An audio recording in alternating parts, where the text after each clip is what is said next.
السلام علیکم ورحمۃ اللہ وبرکاتہ۔ الحمد للہ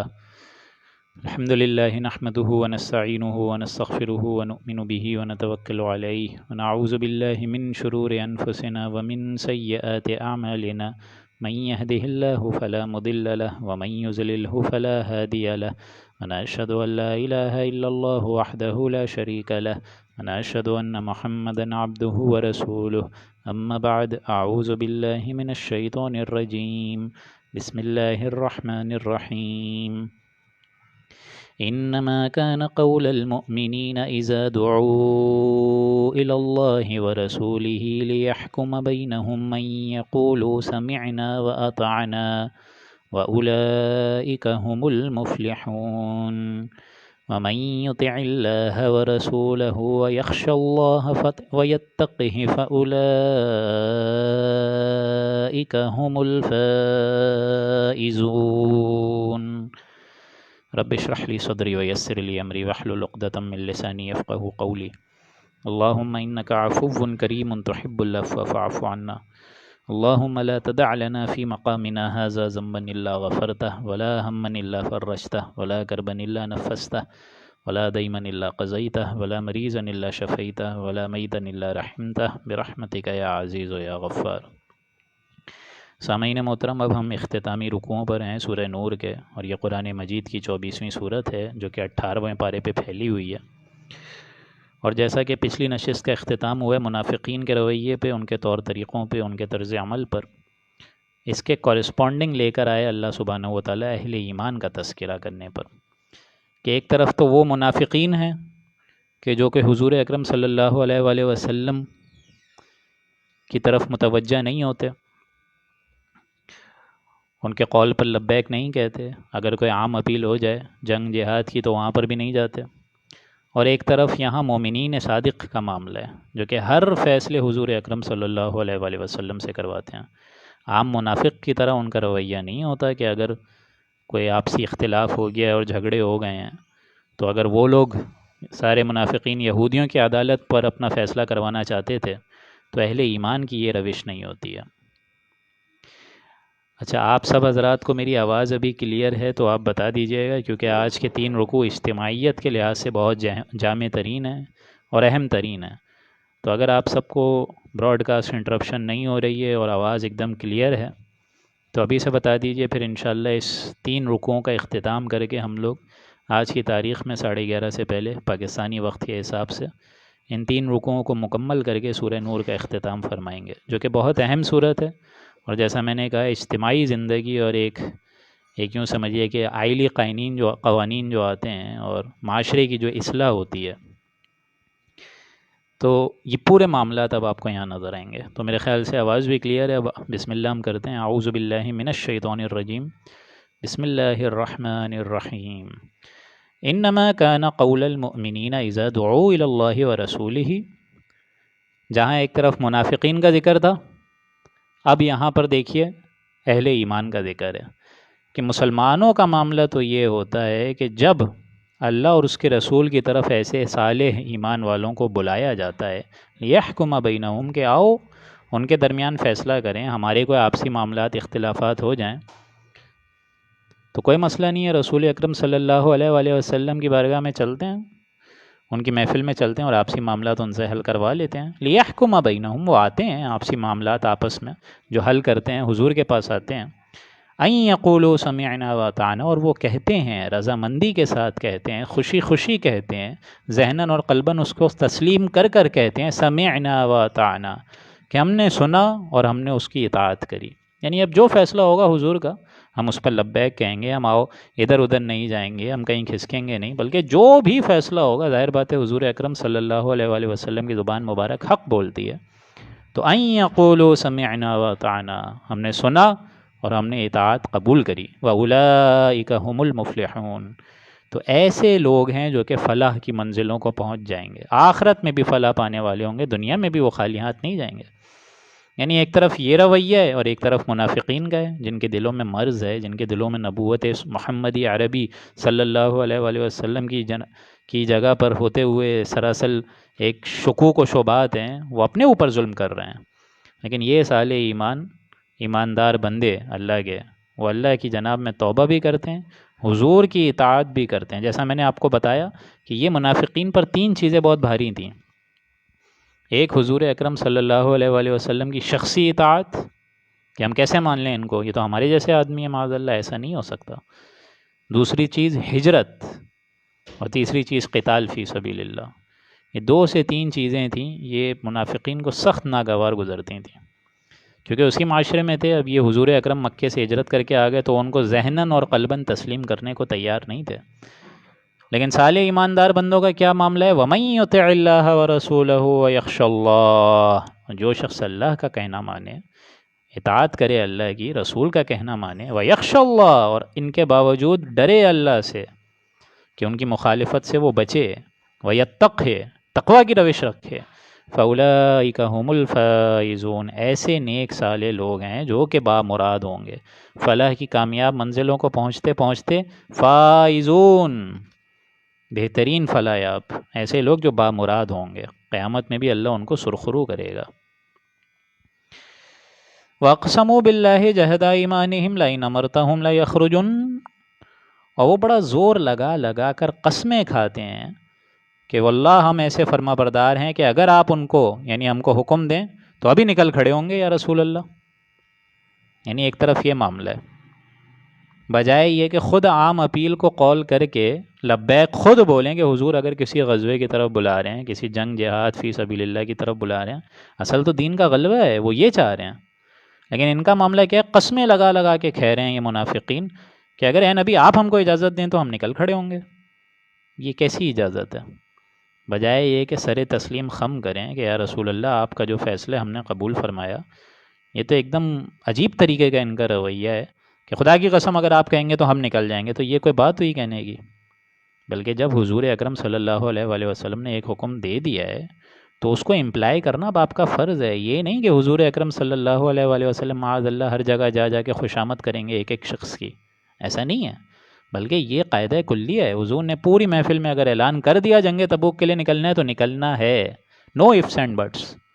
قل لا تقسموا، تو اے نبی آپ ان سے کہیے کہ آپ قسمیں مت کھاؤ، طاعۃ معروفہ، تمہاری فرما برداری، حقیقت فرما برداری ہم کو معلوم ہے۔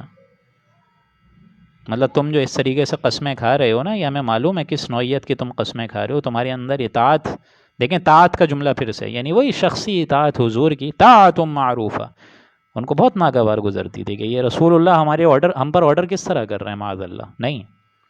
ان اللہ خبیر بما تعملون، اللہ تعالیٰ تمہارے اعمال کی پوری خبر رکھتا ہے، وہ جانتا ہے کہ کون بندہ کس حد تک پانی میں ہے، کون بندہ کس حد تک اللہ کے نبی کے قول کو اور اللہ کے نبی کے ایک ایک حکم کو صحیح طریقے سے سر تسلیم خم کر کے جواب دہی کر رہا ہے، اللہ کو معلوم ہے۔ قل اطیعوا اللہ واطیعوا الرسول، اے نبی تو آپ کہہ دیجئے اطاعت کرو اللہ کی اور اطاعت کرو رسول کی۔ دیکھیں پھر اطاعت کا جملہ، یعنی بہت بھاری گزرتا تھا ان کو، یہ منافقین کو۔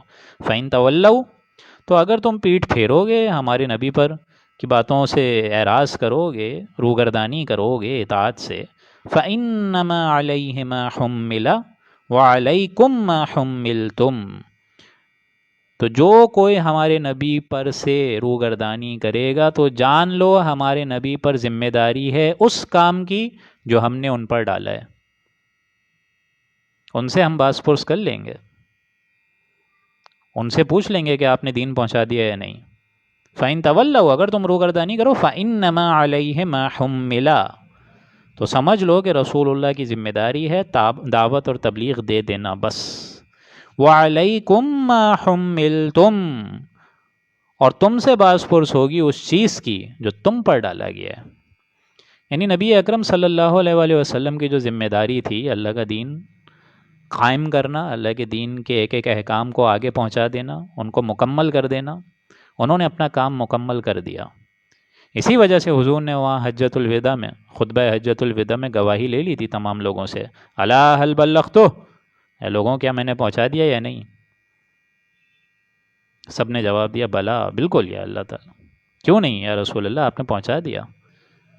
اب اس احکام کو سمجھنا، اس کو دل سے تسلیم کرنا، اس کو ماننا، اس کے حکم پر چلنا، اللہ کے دین کے لیے تن من دھن لگانا، اب یہ سارا کام ہمارے ذمے ہے، ہم نے کرنا ہے، لہذا جو ان کی ذمہ داری ہے اللہ کی نبی کی، ہاں انہوں نے وہ پوری کر دی، ان سے سوال اگر ہوگا بھی قیامت میں تو وہ سرخرو ہوں گے بے شک، اس میں تو کوئی مطلب نو ifs اینڈ بٹس والی بات ہے کہ کوئی اس میں انسان جو ہے سوال کر ہی نہیں سکتا کہ ایسا برعکس معاملہ ہوگا، نہیں، انہوں نے پہنچا دیا، انہوں نے پورا کا پورا دین بتمام و کمال تمام نوع انسانی کو پہنچا دیا۔ فَلَنَسْأَلَنَّ الَّذِينَ أُرْسِلَ إِلَيْهِمْ وَلَنَسْأَلَنَّ الْمُرْسَلِينَ، سورہ اعراف کی وہ آیت یاد کر لیجئے ابتدائی رکوع میں کہ ہم لازماً پوچھ کے رہیں گے ان لوگوں سے جن پر رسول ہم نے بھیجے، اور ہم لازماً پوچھ کے رہیں گے رسولوں سے بھی۔ انہوں نے اپنی ذمہ داری پوری کر لی، اور جو تمہاری ذمہ داری ہے اس کی جواب دہی تو گویا کہ تم ہی نے کرنی ہے۔ اگر تم روگردانی کرو فَإِن تَوَلَّوْا فَإِنَّمَا عَلَيْهِ مَا حُمِّلَ، تو یہ اچھے طریقے سے سن لو کہ ہمارے نبی پر جو ذمہ داری تھی صاف صاف پہنچا دینے کی، قرآن مجید کے احکامات کو کھول دینے کی، ہم ان سے پوچھ لیں گے، کوئی مسئلہ نہیں ہے۔ جو ہم نے ان پر ڈالا تھا اس سے باز پرس اگر ہوئی بھی اس معاملے میں تو وہ سرخرو ہوں گے، لیکن وَعَلَيْكُمْ مَا حُمِّلْتُمْ، اور تم سے باز پرس ہوگی اس شے کی جو تم پر ڈالا گیا تھا۔ تم نے دین کو آگے کتنا پہنچایا، یا صرف لفظی اور یوں سمجھو کہ قانوناً مسلمان بن کر زندگی گزاری، رہ گئی رسم اعضاں روح بلالی نہ رہی، فلسفہ رہ گیا تلقین غزالی نہ رہی۔ وَإِن تُطِيعُوهُ تَهْتَدُوا، اور اگر تم نے ان کی اطاعت کر لی تب راہ راست پر آؤ گے، تب راہ راست پر آؤ گے، یعنی اصل ہدایت جو ہے وہ بواسطہ محمد مصطفیٰ صلی اللہ علیہ وآلہ وسلم ہے، کہ جو شخص محمد عربی کے دامن سے چمٹ گیا اس کو تو فلاح مل ہی گئی، ہدایت مل ہی گئی۔ تو اگر تم نے ان کی اطاعت کر لی تو ہی راہ پر چلو گے، آ جاؤ گے ہدایت کے مبارک راستے پہ، اللہ تعالیٰ راستے کھول دے گا۔ لیکن وما علی الرسول الا البلاغ المبین، اللہ سبحانہ و تعالیٰ نے آگے فرمایا بہرحال رسول اللہ کے ذمے ہے صاف صاف پہنچا دینا، صاف صاف ان پر پہنچا دینا۔ لیکن اس میں اب یہ بھی ایک اشکال ہو سکتا ہے کہ رسول اللہ نے تو پہنچا دیا، دین کا جو غلبہ تھا وہ تو کر لیا، لیکن بطور اجتماعی زندگی میں یہ بھی تو ایک گمان انسانوں کو ہو سکتا ہے نا کہ بد مزاجی نہ ہو جائے، کسی اجتماعی زندگی میں کوئی غلط معاملہ نہ ہو جائے، کیونکہ یہ جماعت تھی نا جس نے دین کو غلبہ دیا، یہ صحابیوں کی جماعت تھی، حضور اکرم صلی اللہ علیہ وآلہ وسلم کے ساتھ ان جواں مردوں کی، ان اعلیٰ شان کردار رکھنے والوں کی جماعت تھی نا، تو کبھی یہ بھی تو گمان ہو سکتا ہے نا کہ بد مزاجی نہ ہو جائے۔ جیسے ایک دفعہ کوئی غزوہ تھی اور اس کے بعد جو غنیمت کا مال ملا تھا وہ تقسیم ہو رہا تھا، تو کسی کو حضور اکرم صلی اللہ علیہ وآلہ وسلم نے اتنا دیا، کسی کو اتنا دیا، تقسیم ہو رہا ہے، تو ایک شخص کھڑا ہو گیا، اعدل یا محمد، کہنے لگا کہ یا محمد مصطفیٰ صلی اللہ علیہ وآلہ وسلم عدل سے کام لیجئے، معاذ اللہ، یعنی گستاخی کری ان کی جناب میں، تو گویا الزام لگایا معاذ اللہ کہ صدقات میں آپ صلی اللہ علیہ وآلہ وسلم عدل سے کام نہیں لے رہے، معاذ اللہ ثم معاذ اللہ۔ تو حضور نے غصے سے جواب دیا کہ اگر میں عدل نہیں کروں گا تو اور کون کرے گا؟ تو اسی طریقے سے کوئی جماعتی زندگی اگر ہے تو اس میں امیر سے اگر کسی کو کوئی یوں سمجھیے شکوہ ہے، اگر وہ شک مطلب کوئی فیل کرنا شروع ہو جائے کہ اس نے میرے ساتھ زیادتی کری ہے، مجھے اس طریقے سے اس نے میرا حق نہیں دیا، تو کوئی مسئلہ نہیں ہے، امیر اس کی جواب دہی اللہ کے ہاں کر لے گا، امیر اس کے ہاں، وہ امیر کی پکڑ ہو جائے گی اللہ کی عدالت میں، اور ہو سکتا ہے اس کی کچھ نیکیاں آپ کو وہاں قیامت میں دے دی جائیں، یہ بھی تو ہو سکتا ہے نا۔ لیکن یہ اصل ایٹیٹیوڈ نہیں ہونا چاہیے کہ ایک دم آپ ہاتھ پاؤں چھوڑ کے بیٹھ جائیں، نہیں، ریزسٹنس نہیں ہونی چاہیے۔ وہ لیڈر ہے تو کسی بنا پر انسان اپنی ذمہ داریوں کو بھی ادا نہ کرے تو جواب دہی پہلے تمہاری ہو جائے گی الٹا۔ سمجھ آ رہی ہے آپ لوگ کو بات؟ یہ نہیں کہ ناراض ہو کر بیٹھ گئے کہ امیر نے یہ کہا مجھے، لیڈر نے مجھے میرے یہ اس طریقے سے ڈانٹ دیا سب کے سامنے، نہیں، تو یہ تو گویا ایک منفی طرز عمل ہے، ہر شخص کو سوچنا چاہیے۔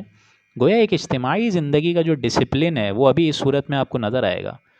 اب ظاہر بات ہے دین کا کام اکیلے تو نہیں کر سکتا نا کوئی بھی شخص، میں بھی نہیں کر سکتا، آپ بھی، کوئی بھی نہیں کر سکتا، اس کے لیے ہمیں ایک اجتماعات، ایک یوں سمجھیے جماعت ہونا ضروری ہے، حزب اللہ بنانے کی ضرورت ہے۔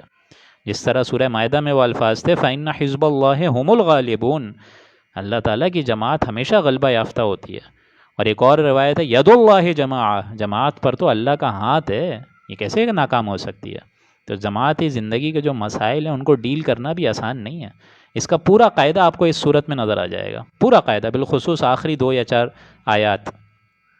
تو جان لو وما علی الرسول الا البلاغ المبین، کہ ہمارے نبی کے پاس تو خاص خاص ہدایت پہنچا دینا ہے، صاف صاف ذمہ داری پہنچا دینا ہے. لیکن اس سے پہلے کی جو آیت ہے وہ بڑی امپورٹنٹ، وَإِن تُطِيعُوهُ تَهْتَدُوا، جان لو یہ اللہ کے رسول ہیں، اگر تم ان کی اطاعت پر کاربند ہوگے تبھی ہدایت یافتہ ہوگے. ایسے اطاعت کیے بغیر ہدایت کی اگر تمہارے اندر کوئی امید ہے تو یہ تمہاری غلط امید ہے.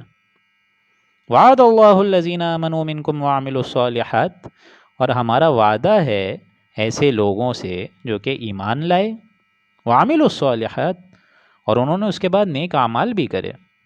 یہ وعدہ کن سے ہو رہا ہے یہ سمجھ لیجئے. یہ آیت خلافت ہے. یہ جو یہاں آپ لوگ پڑھ رہے ہیں کہ اللہ تعالیٰ دین کا جو کام کرنے والے جواں مرد ہوتے ہیں، جواں عورتیں ہوتی ہیں، اس طریقے سے ہمہ جہد انسان جو ہے اللہ کے دین کے لیے لگا رہے، تو ان سے اللہ کا وعدہ ہے جو کہ ایمان لائیں. صرف نام کے مسلمان یا نسلی مسلمان نہیں، کہ جو کہ اللہ کے حکم پر چلے بھی نہیں، اللہ کے احکامات پر چلے ہی نہیں، اللہ کے دین کے لیے تن من دھن لگائے ہی نہیں. سوری ٹو سے ان سے یہ وعدہ نہیں ہے اللہ کا، بلکہ جو حقیقی ایمان والے ہیں اس کے تقاضوں کو بھی پورا کرتے ہیں، ان کے لیے تن من دھن لگاتے ہیں، اس سے یہ آیت نمبر 55 میں وعدہ دیا جا رہا ہے. وعد اللہ الذین آمنوا وعملوا الصالحات، ہمارا پکا سچا پختہ وعدہ ہے ایسے لوگوں سے جو کہ ایمان لائے اور عمل صالح کی پونجی بھی لے کر آئے. لَيَسْتَخْلِفَنَّهُمْ فِي الْأَرْضِ كَمَا اسْتَخْلَفَ الَّذِينَ مِن قَبْلِهِمْ. یہ جو انداز ہے یہ بڑا جلالی ہے. یہ جس طرح میں آپ کو بتا چکا تھا کہ جس طرح تشدید آ جائے کہیں پر تو لازماً اللہ کی مدد آتی ہے. تو یہ جو تین اعتبارات سے یہاں لفظ آ رہے ہیں، ایک لفظ آئے گا لَيَسْتَخْلِفَنَّهُمْ، دوسرا لفظ آیا وَلَيُمَكِّنَنَّ لَهُمْ، اور تیسرا لفظ اسی آیت کے ختم ہونے سے پہلے وَلَيُبَدِّلَنَّهُمْ. یہ تین الفاظ ہیں، نہایت تاکیدی وعدے ہیں اللہ کے. وہ کیا ہیں؟ لَيَسْتَخْلِفَنَّهُمْ فِي الْأَرْضِ، پہلا وعدہ کہ ہم ایسے لوگوں کو لازماً زمین میں تمکن عطا کریں گے، حکومت عطا کریں گے، غلبہ عطا کریں گے.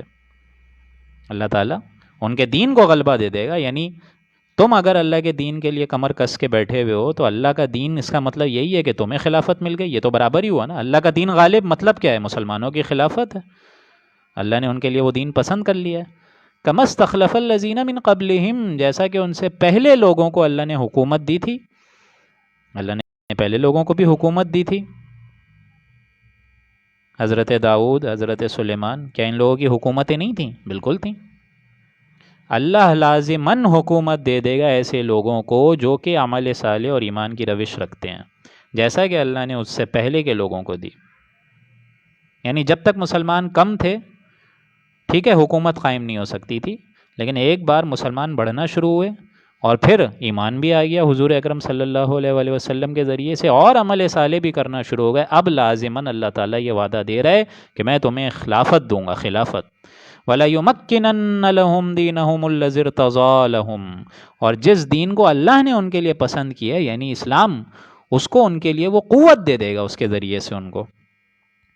یہی اللہ کا دین ہے جو کہ اللہ نے پسند کیا ہے. الاسلام سورہ مائدہ میں وہ کیا آیت تھی؟ الْيَوْمَ أَكْمَلْتُ لَكُمْ دِينَكُمْ وَأَتْمَمْتُ عَلَيْكُمْ نِعْمَتِي وَرَضِيتُ لَكُمُ الْإِسْلَامَ دِينًا. یہ اسلام دین ہے اللہ کا، اس نے چن لیا ہے تمام اہل ایمان کو اس کے لیے. اور سب سے اہم وعدہ وَلَيُبَدِّلَنَّهُم مِّن بَعْدِ خَوْفِهِمْ أَمْنًا، نہایت تاکیدی وعدے. اور اللہ تعالیٰ ان کے خوف کے دنوں کو تبدیل کر دے گا امن والے دنوں سے. یعنی جب تک مسلمان کم تھے، خوف تو تھا نا کہ ادھر سے حملہ ہوگا، ادھر سے حملہ ہوگا، فلاں قبیلے سے ابھی پلاننگ ہو رہی ہے، یہ گوسپس چل رہی ہیں کہ ابھی مکہ سے قریش کا ایک پورا قافلہ آئے گا، اس کے ذریعے خبر آ رہی ہے حملہ ہوگا. خوف کی کیفیت ہے. بالخصوص مدینہ کے ابتدائی 5 برس تو فل ایمرجنسی کے تھے. اندیشہ تھا مسلمانوں کو کہ ابھی مکے سے یہ ملاقاتیں ہوئی ہیں، پلاننگ ہو رہی ہے، ابھی خوف طاری ہو گیا اور اچانک جو ہے حملہ ہونے والا ہے. لیکن اب ایک نیا دور ہم امت محمدی کو دے رہے ہیں کہ پورا کا پورا خوف تبدیل ہو جائے گا امن میں، سلامتی میں، عافیت میں. وَلَيُبَدِّلَنَّهُم مِّن بَعْدِ خَوْفِهِمْ أَمْنًا، امن میں تبدیل کر دے گا.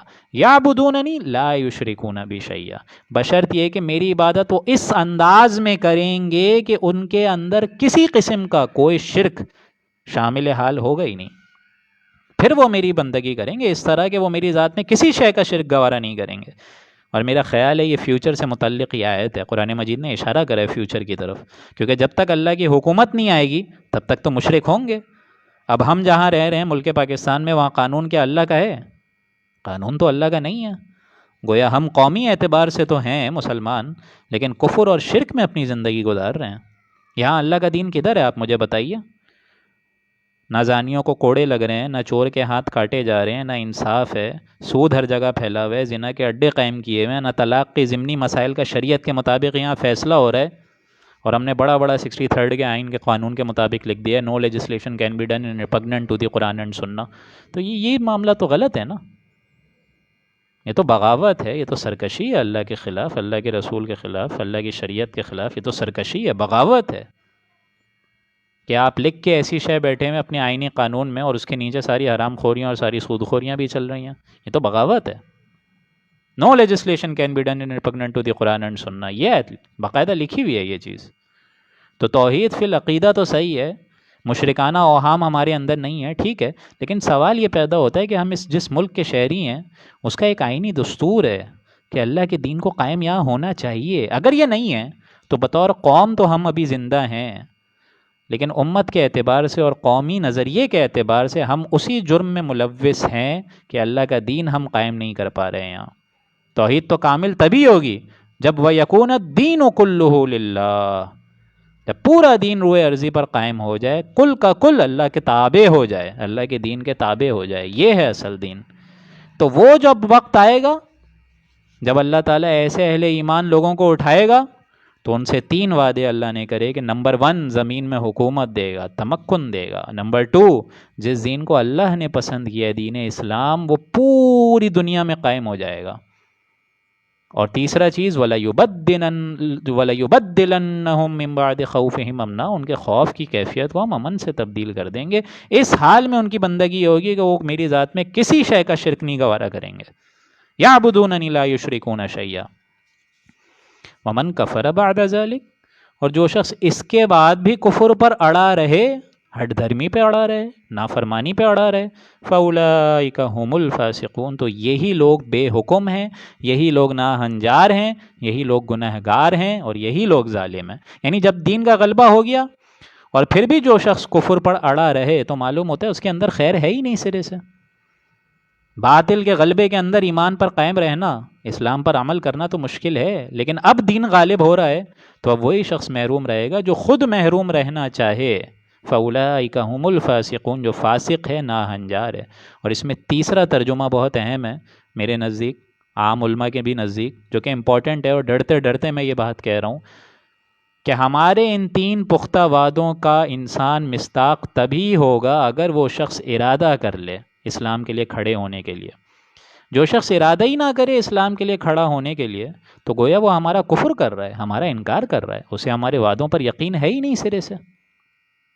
وَمَن كَفَرَ بَعْدَ ذَلِكَ فَأُولَٰئِكَ هُمُ الْفَاسِقُونَ وَأَقِيمُوا الصَّلَاةَ، اور ایسے لوگ ہیں مسلمانوں نمازیں قائم کرو، وَآتُوا الزَّكَاةَ زکوٰۃ ادا کیا کرو، وَأَطِیعُوا الرَّسُولَ اور اطاعت کرو اللہ کے رسول کی، کرنی ضروری ہے.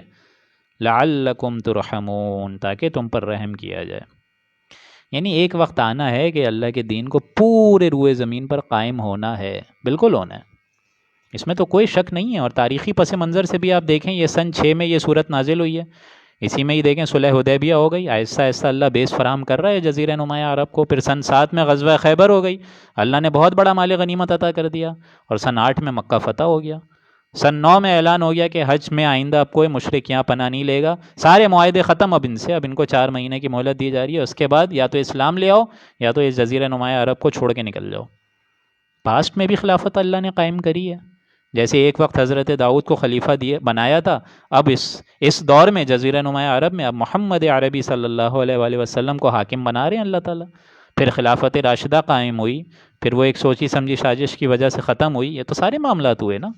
حضور نے فرمایا، اب میں سمجھانا چاہتا ہوں آپ لوگ کو وہ حدیث، اب آپ لوگ کو اچھے طریقے سے وہ حدیث سمجھ آئے گی اس آیت نمبر 55 کی روشنی میں، کہ مسلمانوں، حضور نے فرمایا مسلمانوں تمہارے درمیان نبوت موجود رہے گی جب تک اللہ چاہے گا، یعنی میں موجود رہوں گا بنفس نفیس، پھر اللہ اٹھا لے گا، یعنی نبوت اللہ لپیٹ لے گا، یعنی میرا انتقال ہو جائے گا، ایک دور عظیم مکمل ہو جائے گا. لیکن اس کے بعد حضور نے فرمایا ثم تکون خلافۃ من حاج النبوہ، پھر میرے انتقال کے بعد، میری نبوت ختم ہونے کے بعد خلافت قائم ہوگی پورے کے پورے نبوت کے نقش قدم پر، نبوت ہی کے طریقے پر، ٹھیک وہی نظام جو محمد عربی نے جزیرہ نمایاں عرب میں قائم کر کے دکھایا، ٹھیک وہی نظام جوں کا تو۔ پھر حضور نے فرمایا یہ وقت بھی تب تک رہے گا ماشاء اللہ، جب تک اللہ چاہے گا، پھر یہ بھی اللہ اٹھا لے گا جب چاہے گا۔ ثم تکون ملکن عاضا، پھر کاٹ کھانے والی ملوکیت کا دور آئے گا، ظالم حکومت۔ ایسا وقت آئے گا کہ جس طرح جنگلی جو جانور ہوتے ہیں وہ جس طریقے سے دسترخوان پہ ٹوٹ پڑتے ہیں، میری امت پہ ہر طرف سے حملہ ہوگا۔ لیکن حضور نے پھر خوشخبری دی کہ یہ وقت بھی جو ہے نکل جائے گا جب تک اللہ چاہے گا۔ ثم تکون ملکن جبریہ، پھر غلامی کی ملوکیت آئے گی۔ انگریزوں کے غلام ہم بن گئے، پہلے فرانسیسوں کے غلام بنے، کولونیل پاورز کے یہ غلام بن کے بیٹھے رہے ہم لوگ کافی عرصے تک، 50-100 برس تک۔ ٹھیک ہے، مالی اعتبار سے ابھی یہ قوتیں نہیں ہیں، مطلب وہ اس طرح نہیں ہے کہ فورسز لے کر یا فوجیں لا کر ہم پر حکومت ہو رہی ہے، لیکن مالی اعتبار سے تو یہ قوتیں ابھی بھی موجود ہیں، ہم کو کنٹرول کر رہی ہے۔ یہ ہے ہمارا چوتھا دور جس میں ہم زندگی گزار رہے ہیں۔ ابھی ان کا پورا جو سوشو اکنامک اسٹیٹس ہے وہ ان کے ہاتھوں میں، یہ IMF، world bank, multi national companies, colonial powers.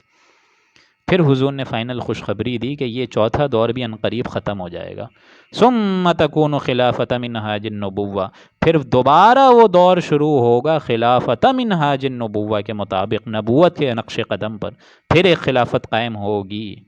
اس کے لیے میں اور آپ جدوجہد کریں، اللہ تعالیٰ کی ان ایمان کے اجزاء کو اپنے اندر ڈالنے کی کوشش کریں، پھر عمل صالح بھی کریں، تو اللہ کے یہ 3 وعدے ہیں، بالکل ہیں۔ پھر حضور اکرم صلی اللہ علیہ وآلہ وسلم اس حدیث کے اس ٹکڑے کے بعد خاموش رہے، یعنی ایک بار خلافت منہاج النبوہ قائم ہو جائے گی، پھر حضور نے خاموشی اختیار کری، اس لیے کہ پھر تو دنیا کے خاتمے کا وقت ہوگا، اور یہ ہم ذکر کر چکے ہیں سورہ انبیاء کے آخری رکوع میں۔ لہٰذا جو آخری دور آنا ہے وہ تو حضور نے فرما دیا کہ کل روئے ارضی پر اللہ کا دین قائم ہوگا، بالکل ہوگا۔ ایک اور حدیث اس کے ضمن میں سنا دوں کہ حضور نے فرمایا اللہ نے ساری زمین کو میرے لیے سکیڑ کر یا لپیٹ کر دکھا دیا، یہاں تک کہ میں نے سارے اس کے مشرق کے کونے دیکھ لیے، یہاں تک کہ سارے میں نے اس کے مغرب کے کونے دیکھ لیے جو میری اللہ تعالیٰ نے مجھے سکیڑ کر دکھائے، اور میری حکومت یعنی دین اسلام کی حکومت ان تمام علاقوں پر قائم ہو کر رہے گی جو اللہ نے مجھے سکیڑ کر یا لپیٹ کر دکھا دیا۔ ایک اور حدیث میں کہ اس روئے ارضی پر کوئی گھر اور کوئی خیمہ نہیں بچے گا کہ جس میں اللہ کا دین قائم نہ ہو، یہاں تک فرمایا حضور نے کہ کوئی خیمے کا فرد ایسا نہ ہوگا جو اسلام نہ لائے، اور اگر نہیں بھی لائے گا تب بھی اسلام کی بالادستی اس کو قبول کرنی پڑے گی۔ یؤتوا الجزیۃ عن ید وہم صاغرون، یاد ہے نا سورہ توبہ کی آیت، جزیہ دے کے انسان رہنے پر مجبور ہو جائے گا۔ تو ہر گھر میں تو اسلام آ گیا، لیکن ہر گھر میں تو اسلام آ گیا، لیکن وہ شخص جو خود محروم رہنا چاہے وہ بدبخت اسلام سے محروم رہ گیا۔ فاولئک هم الفاسقون۔ تو یہ ہونا ہے، دنیا ختم نہیں ہو سکتی جب تک حضور اکرم صلی اللہ علیہ وآلہ وسلم کا مشن پورا نہ ہو جائے، اور وہ پورا اسی وقت ہوگا جب کل روئے زمین پر اللہ کا دین غالب ہو جائے گا۔ اسی لیے 3 دفعہ قرآن مجید میں فرمایا هو الذی ارسل رسولہ بالہدی ودین الحق لیظہرہ علی الدین کلہ، کہ یہ ہونا ہے دین حق پورے طریقے سے اللہ کے رسول کی ہدایت کے مطابق پورے کی پوری جو روئے زمین ہے ہم اس کو قائم کر دیں گے دین اسلام سے، چاہے کافروں کو یہ چیز ناگواری گزرے۔ اور 5 دفعہ قرآن مجید میں فرمایا وما ارسلناک الا رحمۃ للعالمین، ایسی آیت بھی آئی ہے، اور ابھی تو ہم پڑھ چکے ہیں قریبی صورت میں وما ارسلناک الا کافۃ للناس بشیرا ونذیرا، کہ نبی ہم نے آپ کو بھیجا ہے نہیں مگر پوری نوع انسانی کے لیے بشیر اور نذیر بنا کر، خبردار کرنے کے لیے۔ تو یہ ہونا ہے، جیسے میں نے فرمایا کہ دنیا جو ہے ختم نہیں ہو سکتی جب تک کہ حضور اکرم صلی اللہ علیہ وآلہ وسلم کا دین پورے روئے زمین پر قائم نہ ہو جائے، یہ ہونا ہے۔ اب اس میں آپ کے اور میرے لیے ایک آپشن ہے، کھلا ہوا ہے میدان، اس کے لیے میں اور آپ تن من دھن لگائیں اور اس کے لیے اپنی ایک دم کمر کوشاں کر لیں، تب انشاءاللہ یہ وعدے ان کے لیے ہوں گے کہ وعد اللہ الذین آمنوا منکم وعملوا الصالحات لیستخلفنہم فی الارض کما استخلف الذین من قبلہم وليمکنن لہم دینہم الذی ارتضی لہم وليبدلنہم من بعد خوفہم امنا۔ ایسا وقت آئے گا انشاءاللہ۔ لا تحسبن الذین کفروا معجزین فی الارض، اور اے کافروں اور اے مخاطب، کافروں کی نسبت یہ خیال مت کرنا کہ یہ جو زمین میں بھاگ رہے ہیں تو یہ ہم کو عاجز کر لیں گے. یعنی یہاں حضور کا دین جو ہے وہ غلبے کی تیاری ہو رہی ہے اس کی مکمل. اور یہ کافر یہ نہ سمجھے کسی بھی لحاظ سے، کسی بھی انداز سے، کسی بھی لہجے، ان کو یہ نہ ہو مطلب تجسس نہ ہو جائے کہ ہم جو ہے بھاگ کر ادھر ادھر مکے کی لوگوں کو خبریں دے کر اور ادھر ادھر گوسپس کر کے حضور اکرم صلی اللہ علیہ وآلہ وسلم کو، دین کو ہرا دیں گے. نہیں، کافر ہم کو ہرا نہیں سکتے چاہے جتنا زمین میں اچھل کود لیں. وَمَأْوَاهُمُ النَّارُ، ان کا آخرت ٹھکانہ جہنم ہے. وَلَبِئْسَ الْمَصِيرُ، اور وہ بہت ہی برا ٹھکانہ ہے. یا ایھا الذین آمنوا لیستأذنکم الذین ملکت ایمانکم. اب یہ دیکھیں یہاں سے 8واں رکوع شروع ہو گیا، 7واں رکوع مکمل ہو گیا. میں نے آپ کو کل عرض کیا تھا کہ سورہ مبارک میں 9 ہی رکوع ہیں. تو اب یہاں سے جو 8واں رکوع شروع ہو رہا ہے، اس کو بھی یوں سمجھ لیجئے کہ کیونکہ اختتامی 2 ہی رکوع ہیں، تو جس طرح میں نے آپ کو عرض کیا تھا کہ یہ سورہ مبارک ایک اس طرح سمجھیے کہ ایک انگوٹھی کی طرح ہے کہ انگوٹھی میں سینٹر میں ہیرا ہے اور ادھر ادھر اس کی 2 لڑیاں ہیں. تو یوں سمجھ لیجئے کہ ادھر سورہ نور کی جو ضمنی آیت ہے بیچ والی 5واں رکوع، اللہ نور السماوات والارض، اس سے پہلے سارے معاشرتی مسائل آ گئے تھے، ان کا حل بتا دیا گیا تھا اللہ نے کہ زنا کو اس طرح کنٹرول کرو، اس طرح ایریڈیکیٹ کرو. اور 5ویں رکوع کے بعد اب جو مسائل شروع ہو رہے ہیں وہ بھی اجتماعی زندگی کے ہیں. تو گویا کہ وہ جو سینٹرل رکوع تھا 5واں رکوع، اللہ نور السماوات والارض، جو میں نے کل سمجھایا ہے، وہ ایک مرکزی مقام رکھتا ہے، روح سخن رکھتا ہے اس سورہ مبارک میں. لیکن اب جو آگے کے معاملات چل رہے ہیں، یہاں سے وہ معاملات چل رہے ہیں دوستوں کے جو کہ معاشرتی ضمن میں بہت اہم ہیں. ٹھیک ہے، تو یہ سورہ مبارک جس طرح میں نے کہا کہ بڑی ہی اہم صورت ہے.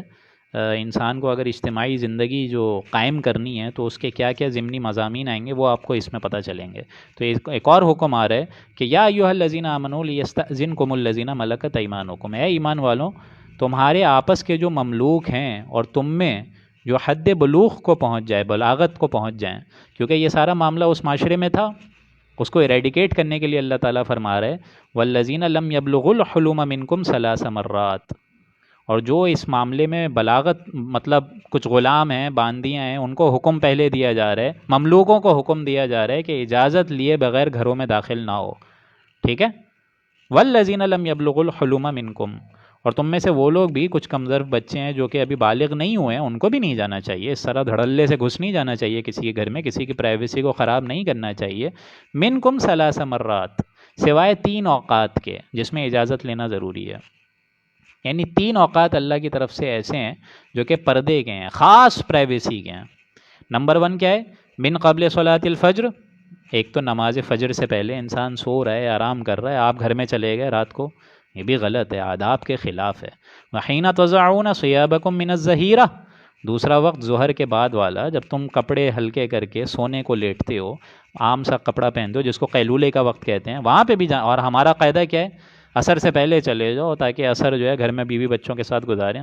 ہوتا ہے کہ نہیں ہوتا ہے ایسا؟ آپ مجھے بتائیے. یہ قرآن مجید کہہ رہے ہیں ان 3 اوقات میں پرائیویسی کو دخل مت دو.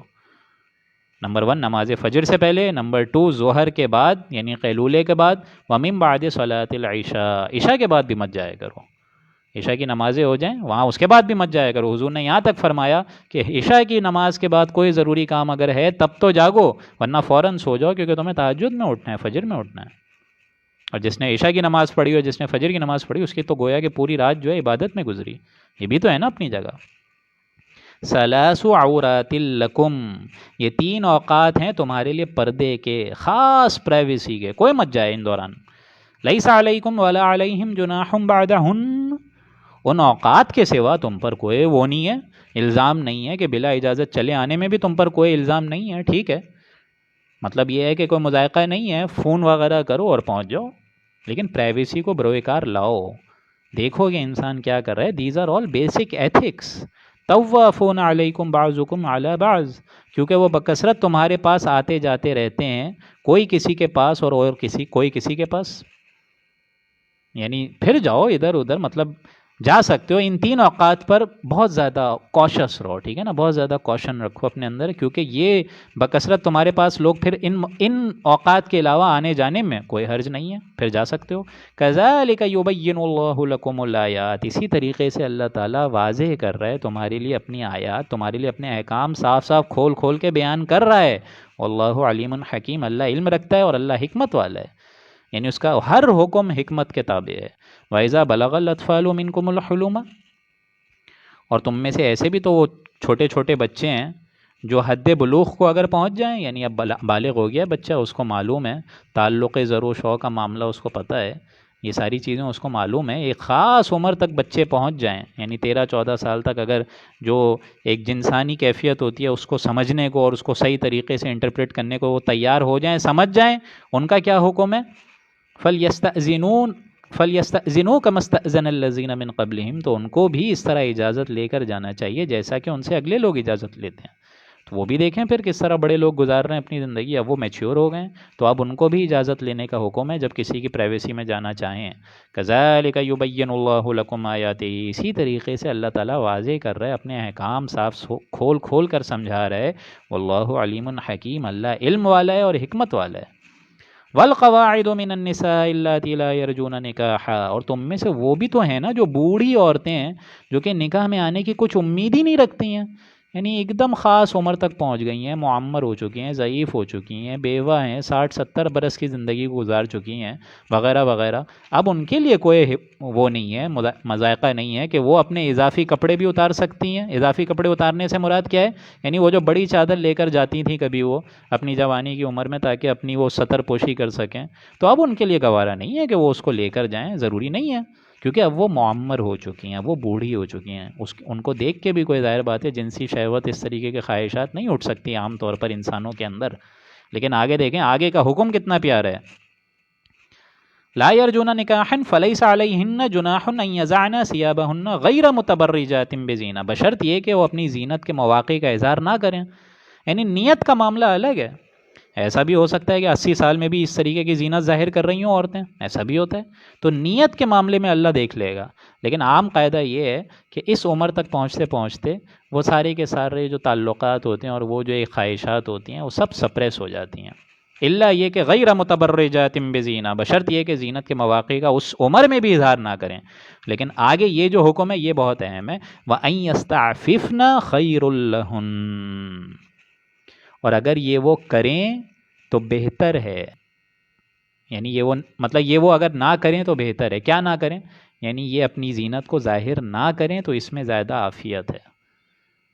یعنی ایک طرف تو حکم دے دیا کہ اضافی کپڑے اتار لو، جو بڑی چادر لے کر جا رہی ہو ٹھیک ہے، ضروری نہیں ہے کیونکہ اب تم بوڑھی ہو چکی ہو، بیوہ ہو چکی ہو۔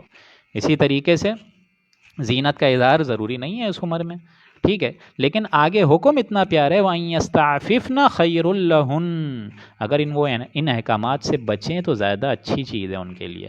ان احکامات سے جو اس کی رعایت ہے اللہ کی طرف سے، اس سے فائدہ نہ اٹھائیں تو بہتر ہے، کیونکہ شیطان تو ہر وقت طاق میں بیٹھا ہے، وہ کسی نہ کسی کے دل میں ایسے خیالات ڈال سکتا ہے، اس کی گھٹی میں موجود ہے کہ وہ آدم کے خلاف ہے، تو ایسا تو کر سکتا ہے نا وہ۔ تو دیکھیں حکم بڑا پیارا ہے کہ اس رعایت کا اگر تم فائدہ ہے اور تو نہ ہی کرو تو زیادہ بہتر ہے۔ واللہ سمیع علیم، اللہ تعالیٰ سنتا ہے اور علم رکھتا ہے۔ اب یہ جو آخری 2 رکوع ہیں میں چاہتا ہوں اب تھوڑا رفتار بڑھا دوں میں۔ لیس علی الاعمی حرج، اور تم پر اس پر بھی کوئی گناہ نہیں ہے، کوئی مذائقہ نہیں ہے کہ جو اندھا ہے، ولا علی الاعرج حرج، اور جو نہ لنگڑا ہے مطلب جو لنگڑا بھی ہے، جو اندھا آدمی بھی ہے، اس میں بھی کوئی وہ نہیں ہے، مشقت نہیں ہے، کوئی تکلیف نہیں ہے تمہارے لیے، مذائقہ نہیں ہے۔ ولا علی المریض، اور نہ بیمار کے لیے کچھ مذائقہ ہے۔ ولا علی انفسکم، اور نہ تمہارے لیے اپنے اس میں کوئی تنگی ہے۔ ان تأکلوا من بیوتکم، کہ وہ تمہارے اپنے گھروں میں رہیں، کھائیں پئیں، انجوائے کریں۔ یعنی اب کچھ لنگڑے ہیں، کچھ بیچارے بیمار ہو چکے ہیں، کچھ مفلوج ہو چکے ہیں، کچھ کو فالج ہو چکا ہے، وہ اپنی معاش کا بندوبست نہیں کر سکتے، تو اگر وہ تمہارے گھروں میں رہ رہے ہیں تو تم پر کوئی مسئلہ نہیں ہونا چاہیے، کوئی حرج نہیں ہونی چاہیے کہ بوڑھا نانا ہے، کوئی داماد رکھنے کو تیار نہیں ہے، وہ بیچارہ بوڑھا آدمی اکیلے اکیلے بس آخرت کا انتظار کر رہا ہے، یہ کیسا معاملہ ہے؟ یہ نہ کرو۔ آج آپ مجھے بتائیے نا، آپ سارے شادی شدہ ہیں، دل پہ ہاتھ رکھ کے مجھے یہ اس بات کا جواب دیں کہ کون ہوتا ہے ایسا داماد جو کہ کہتا ہے کہ بیوی تمہارے جو والد صاحب ہیں بہت عمر ضعیف ہو چکی ہے، اکیلے رہ رہے ہیں، میں کھلاتا ہوں ان کو، میں پلاتا ہوں، میں اپنے گھر ٹھکانہ دیتا ہوں، کوئی بولتا ہے اس طرح؟ یہ قرآن مجید کا حکم ہے، لیس علی الاعمی حرج، تم پر کوئی گناہ نہیں ہے کہ بیچارہ کوئی آدمی اندھا ہے، وہ کھا پی نہیں سکتا، اس کو گھر پہ بٹھا لو یار، کھلا دو اس کو۔ ولا علی الاعرج حرج، ورنہ لنگڑے آدمی پر کوئی مذائقہ نہیں ہے، اس کو کھلا لو، گھر پہ بٹھا دو، پناہ دے دو۔ ولا علی المریض، بیچارہ بیمار ہے، فالج میں بیٹھا ہوا ہے، موت کا انتظار کر رہا ہے، ولا علی انفسکم، تمہارے اپنے اوپر بھی کوئی گناہ نہیں ہے۔ خام خواہ لوگوں نے اس طریقے کے اختلافات رکھے ہوئے ہیں۔ ان تأکلوا من بیوتکم، چاہے تم اپنے گھروں میں رہو، کھاؤ پیو انجوائے کرو، ان کو بھی کھلاؤ۔ او بیوت آبائکم، تمہارے اپنے اوپر بھی کوئی گناہ نہیں ہے کہ تم جا کے کھانا کھایا کرو اپنے باپ کے گھر سے۔ اگر الگ رہ رہے ہیں والدین تو ان کے یہاں بھی جاؤ، ہنسو کھیلو، ان سے بھی وہ تعلق قائم رکھو۔ او بیوت امہاتکم، یا اپنی ماؤں کے گھروں میں جاؤ، والد فوت ہو گئے، ماں کے نام پہ گھر ہے، جاؤ کھانا کھاؤ، کوئی مسئلے کی بات نہیں ہے۔ تم اپنا اقتدار تو رکھو، اپنی ویلیوز تو رکھو، تم ان سے وہ تعلق تو رکھو، قطع تعلقی تو نہیں کرو۔ او بیوت اخوانکم، یا اپنے بھائیوں کے گھروں سے جا کے کھایا کرو۔ بھائیوں میں لڑائی ہو رہی ہے، ایک دم سرے سے باہر ہے، سر کے اوپر سے یہ بات جاتی ہے، میرے بھائی اختلاف بھی ہو گیا تو جاؤ تو ملو تو بات تو کرو، بیٹھو تو۔ او بیوت اخواتکم، یا اپنی بہنوں کے گھروں میں جاؤ، وراثت کھا کے بیٹھے ہوئے ہو اور اس کے باوجود بہنوں کے گھر نہیں جا رہے ہو تو وہ تو یہی سمجھے گی نا کہ میرا بھائی جو ہے میرے اندر جو ہے دشمنی رکھتا ہے مجھ سے۔ او بیوت اعمامکم، یا اپنے چچاؤں کے گھر بھی جایا کرو، والدین کے بعد جو ہے چچا اور بھابھی، چچا اور خالائیں یہی رہ جاتی ہیں نا، یہی رشتے رہ جاتے ہیں نا جن کا پاس رکھنا چاہیے۔ او بیوت عماتکم، یا اپنی پھوپھیوں کے گھر جاؤ، باپ کی بہن کے پاس جاؤ، ہمشیرہ کے پاس جاؤ۔ او بیوت اخوالکم، یا اپنے ماموؤں کے گھروں پر جاؤ۔ او بیوت خالاتکم، یا اپنی خالاؤں کے گھر پر کھانا پینا کھایا کرو۔ او ما ملکتم مفاتحہ او صدیقکم، یا ان گھروں پر جاؤ جن کی کنجیاں تمہارے پاس ہیں، جن کا اقتدار اور کارخانہ ہے فرض کریں، وہاں جا کے جاؤ آرام سے کھاؤ پیو، وہاں تو تمہارا سامان ہے، پوری کنجیاں تمہارے اختیار میں، تم اس کے قابض ہو۔ او صدیقکم، یا اپنے دوستوں کے گھروں پر جاؤ، فیملی لائف گزارو۔ اسی طریقے سے دوست، ظاہر بات ہے مینٹل ہیلتھ بھی تو ہے نا، دوستوں کے ساتھ نکلا کرو، کھایا پیا کرو، کیا مذاق ہے اس میں؟ ہمارا دین دیکھیں کتنا فلیکسیبل ہے۔ اور آج انسان جو ہے تصور کر کے بیٹھا ہے کہ مولوی ہے تو ایک دم عجیب زندگی ہوگی، یار ایسا نہیں ہے، ایسا نہیں ہے، فلیکسیبل دین ہے، بہت فلیکسیبل دین ہے، اور یہ فلیکسیبلٹی اسلام کے علاوہ اور کوئی نہیں دے سکتا۔ لیس علیکم جناح ان تأکلوا جمیعا او اشتاتا، بھائی تم پر کوئی گناہ ہے ہی نہیں کہ تم مل کر کھاؤ یا الگ الگ کھاؤ، اس میں بھی کوئی گناہ نہیں ہے۔ اور یہ تو آج کے معاشرے میں ہمیں نظر آتا ہے۔ فیزیبلٹی دیکھیں اسلام کی، فلیکسیبلٹی دیکھیں، خام خواہ لوگوں نے مرد عورتوں کو ملا، مطلب وہاں شادی بیاہ میں کیا ہوتا ہے، یہی ہوتا ہے نا، شادی بیاہ میں ولیمے کی دعوت دی ہوئی ہے 9 بجے، بارات آتے، مطلب بارات کی دعوت دی ہے 9 بجے، بارات آ رہی ہے رات 12 بجے، اب لوگ انتظار میں بیٹھے ہیں بھوکے، بھائی کیا ضرورت ہے؟ ان تأکلوا جمیعا او اشتاتا، بھائی مل کر کھا لو، الگ الگ کھا لو، کوئی مذائقہ نہیں ہے۔ جو لوگ بھوکے ہیں وہ بجائے انتظار کرنے کے کیوں سوکھ رہے ہیں؟ جائیں بھائی، کھانا وانا آپ ان کو سرو کریں، ان کو بولیں کھائیں، سلامی دیں، جائیں، کیا ضرورت ہے اس میں؟ جو آئے ہیں کھانا کھا کے چلے جائیں، کیا ضرورت ہے کہ جمعیت ہوگی اور یوں ہے کہ بہت زیادہ اقتدار ہوگا، ویلیوز ہوں گی، اور یہ لڑکے والے برا مان جائیں گے، لڑکی، یہ کانسیپٹ نہیں ہے اسلام میں، یہ مجلسی احکام ہے، مجلسی احکام۔ اس کا مطلب یہ بھی نہیں ہے کہ سطر اور حجاب کے احکامات کو بھی آپ توڑ دیں، مخلوط طور پر شریک ہو جائیں۔ اس کو خام خواہ لوگوں نے مرد عورتوں کو ملانے کی بھی اجازت دے دی ہے اس کے ذریعے، یہ بھی غلط ہے۔ ہر ایکسٹریمٹیز کے ساتھ ہم گزار رہے ہیں اپنی زندگی۔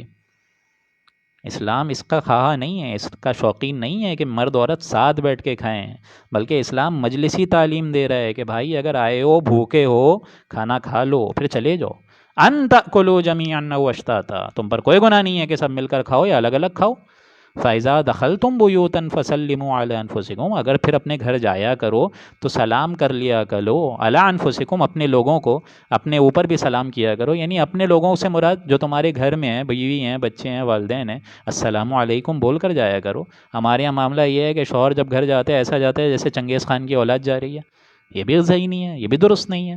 حضور اکرم صلی اللہ علیہ وآلہ وسلم سے سیکھیے آپ کہ حضور اکرم صلی اللہ علیہ وآلہ وسلم جب بھی گھر میں داخل ہوتے تھے تو ایک دم ایک یوں سمجھیے کہ چین اطمینان سے، اور حضور اکرم پر کتنی زیادہ دعوت کو پھیلانے کی ایک ذمہ داری تھی، پھر بھی جا کر، اور ان تمام چیزوں کے باوجود the losses which he and his family bared during this tenure, the pain which he suffered during this tenure of 12 years 14 years، اس کے باوجود گھر مر جا رہے ہیں تو دیکھیں کتنی خوشی سے۔ اور ایک ہمارا معاملہ ہے، ہماری کیا تکالیف ہیں؟ کوئی تکلیف نہیں ہے ہماری۔ اس لیے فرمایا فَإِذَا دَخَلْتُمْ بُيُوتًا فَسَلِّمُوا عَلَىٰ أَنفُسِكُمْ تَحِيَّةً مِّنْ عِندِ اللَّهِ، یہ اللہ نے دعا سکھائی ہے، السلام علیکم تم بولتے ہو، یہ اللہ کی طرف سے مقرر ہے دعا، مبارکۃ طیبہ، اس میں مبارکت ہے، اس میں برکت ہے، اس میں عمدہ چیز ہے، پاک چیز ہے تمہارے لیے یہ سلام۔ كَذَلِكَ يُبَيِّنُ اللَّهُ لَكُمُ الْآيَاتِ لَعَلَّكُمْ تَعْقِلُونَ، اسی طریقے سے اللہ اپنے احکامات کو واضح کر رہا ہے تاکہ تم عقل سے کام لو۔ سوچو سمجھو غور کرو۔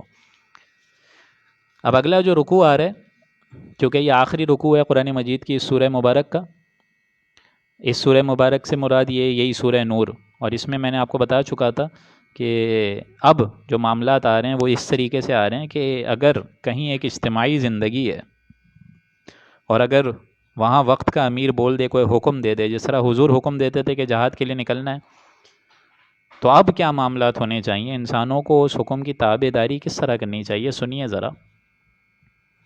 انما المؤمنون الذین آمنوا باللہ ورسولہ، بے شک ایمان والے تو وہی ہیں جو کہ اللہ پر ایمان لاتے ہیں۔ وہ ان کی حیثیت یہی ہے کہ وہ ایمان بھی لاتے ہیں اللہ پر اور رسول پر بھی ایمان رکھتے ہیں، یعنی رسول اللہ کو واقعتاً نبی اکرم صلی اللہ علیہ وآلہ وسلم تسلیم کرتے ہیں، اپنا امام تسلیم کرتے ہیں، اپنا لیڈر مانتے ہیں۔ وَإِذَا كَانُوا مَعَهُ عَلَىٰ أَمْرٍ جَامِعٍ لَمْ يَذْهَبُوا حَتَّىٰ يَسْتَأْذِنُوا، اور جب رسول کے پاس کسی ایسے کام پر ہوتے ہیں جس کے لیے جمع کیا جاتا ہے، یعنی اب جہاد کے لیے نکلنا ہے، سب لوگ جمع ہو رہے ہیں، لم يذهبوا حتى يستأذنوا، اور اگر وہاں سے کھسکنے کی ضرورت پڑتی ہے تو نکلتے ہیں، لیکن اجازت لے کر۔ نفری جمع ہوئی بھی ہے، اب لوگ اگر جانا بھی چاہیں کہ فلاں مجبوری ہے اور واقعتاً مجبوری ہے بھی، تو اجازت لینے کا حق ان کو حاصل ہے، اور پھر وہ اجازت لے کر جاتے ہیں۔ لیکن آگے حکم کتنا اہم ہے، ان الذین یستأذنونک اولئک الذین یؤمنون باللہ ورسولہ، اے پیغمبر جو لوگ آپ سے ایسے موقع پر اجازت لے لیتے ہیں، بس وہی ہیں جو اللہ پر ایمان رکھتے ہیں اور آپ پر ایمان رکھتے ہیں۔ لیکن یہ وقت اور وقت کی بات ہوتی ہے، اس کو ذرا سمجھ لیجئے، یہ الگ الگ کی بات ہوتی ہے۔ ابھی آگے چل کے آپ پڑھیں گے تب اندازہ ہوگا۔ فَإِذَا اسْتَأْذَنُوكَ لِبَعْضِ شَأْنِهِمْ، اور جب یہ اہل ایمان ہے نبی ایسے موقع پر آپ اپنے کسی ضروری کام کے لیے آپ سے اجازت مانگیں، فَأْذَن لِمَنْ شِئْتَ مِنْهُمْ، تو آپ ان کو اجازت دے دیا کریں جس میں آپ سمجھیں۔ لِمَنْ شِئْتَ مِنْهُمْ، یعنی آپ کو اگر واقعتاً لگے، جیسے لیڈر سے آپ اجازت لیں، اور اگر لیڈر کو یہ لگے کہ بھائی میں اس کو ریلیز کر دیتا ہوں، اضافی لوگ ہیں یا نہیں، پتہ نہیں آگے جنگ میں کیا ہوگا، اگر میں اس کو ریلیز کر دوں تو آگے میرے اندر اتنی نفری ہے بھی کہ نہیں، نتیجہ تو دیکھے گا نا وہ پہلے کہ کم لوگ رہ گئے یا زیادہ لوگ رہ گئے، گویا کہ اس کو رہا کر دینا، ریلیز کر دینا، ریلیف کر دینا فائدہ مند ثابت ہوگا یا نہیں۔ لہٰذا یہ نہ سوچے انسان کہ میں نے اجازت لے لیے تو مل ہی جائے گی، یہ اختیار نبی کا ہے، نبی کا۔ لمن شئت منہم، اے نبی جس کو آپ سمجھیں چھوٹ دے دیا کریں، لیکن اس کے باوجود واستغفر لہم اللہ، اس کے باوجود اگر وہ اجازت لے کر چلے جائے پھر بھی آپ ان کے لیے استغفار کرتے رہیں، ان کے حق میں دعا گو رہیں، کیونکہ انہوں نے اپنے ذاتی کام کو زیادہ اہمیت دی اجتماعی کام سے۔ یہ کام نبی اکرم صلی اللہ علیہ وآلہ وسلم کا ذاتی تو نہیں ہے، یہ اللہ کے دین کا کام ہے، دین کو غالب کرنا فرض منصبی ہے حضور کا، تو گویا تم اپنے کام کو زیادہ ترجیح دے رہے ہو اللہ کے دین کے کام سے، یہ بھی معاملہ غلط ہے۔ یہ سورہ نازل ہوئی ہے سن 6 میں، یہاں دیکھیں اجازت دے دی گئی ہے کہ جو اجازت لینا چاہے، اگر ایمان بھی ہے اور جماعتی نظام کو سمجھ رہا ہے، اجازت لے، رخصت ہو جائے، مسئلے کی بات نہیں۔ لیکن سورہ توبہ میں ہم کیا پڑھ چکے تھے؟ وہ سورہ توبہ کب نازل ہوئی تھی؟ سن 9 میں۔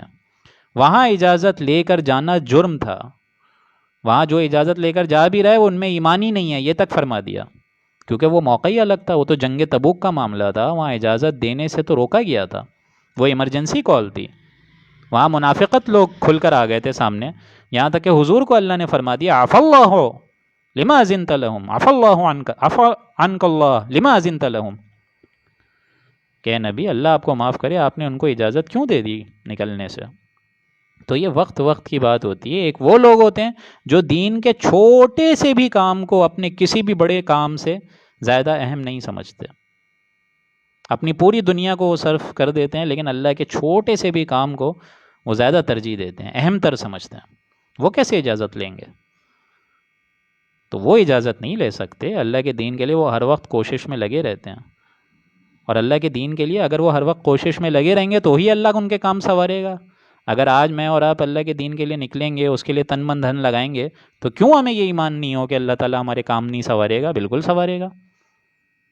تو یہ وقت وقت کی بات ہوتی ہے، یعنی یہاں اوپر سے نیچے تک اگر چلیں تو ایک تو وہ لوگ جو کہ اے نبی آپ سے اجازت لیتے ہی نہیں، ان کے اندر تو ایمان ہے، پھر نچلا درجہ وہ کہ ایٹ لیسٹ وہ لوگ ایمان تو ہے لیکن نظم کی پابندی، ڈسپلن اتنا ہے کہ ایٹ لیسٹ اجازت لے کر جاتے ہیں، اور اس سے بھی نیچے وہ لوگ جو کہ اجازت لیے بغیر ہی کھسک جاتے ہیں، یعنی ان کے اندر تو منافقت اور کفر کوٹ کوٹ کے بھرا ہوا ہے. لا تجعلوا دعاء الرسول بینکم کدعاء بعضکم بعضا. اور اے لوگوں تم رسول اللہ کو ایسے نہیں بلا لیا کرو جیسے عام آدمی کو بلاتے ہو، جیسا تم ایک دوسرے کو بلا لیتے ہو. بعضکم بعضا، ایسے مت بلایا کرو. یعنی ایک تو بلانا ہے کہ آئیے میں آپ کو دعوت دیتا ہوں یہاں پر، یہ ہے دعوت، عام اپیل. اب رسول اللہ کو اگر تم اس طرح بلا رہے ہو اور ایک عام آدمی کو بلا رہے ہو، کیا یہ ایکول ہو جائے گا؟ زمین آسمان کا فرق ہے. اور ایک فرق یہ ہے کہ رسول پکار رہے ہیں اللہ کے دین کے لیے اور ایک عام انسان بلا رہے ہیں، زمین آسمان کا فرق ہے. اور ایک اور معاملہ یہ ہے کہ جس طرح تم ایک دوسرے سے مخاطب ہو جاتے ہو، دعا الرسول، دعا کا مطلب ہے مخاطب ہو جانا، ویسے رسول اللہ سے مخاطب مت ہوا کرو. ان کا ایک مقام ہے، ان کا ایک مرتبہ ہے. لسانس بھی آہستہ کہ نازک ہے بہت کام، آفاق کی اس کارگاہ شیشہ گری کا. سورہ حجرات میں ہم پڑھیں گے کہ ان کا مقام کیا ہے. ان تحبط اعمالکم وانتم لا تشعرون.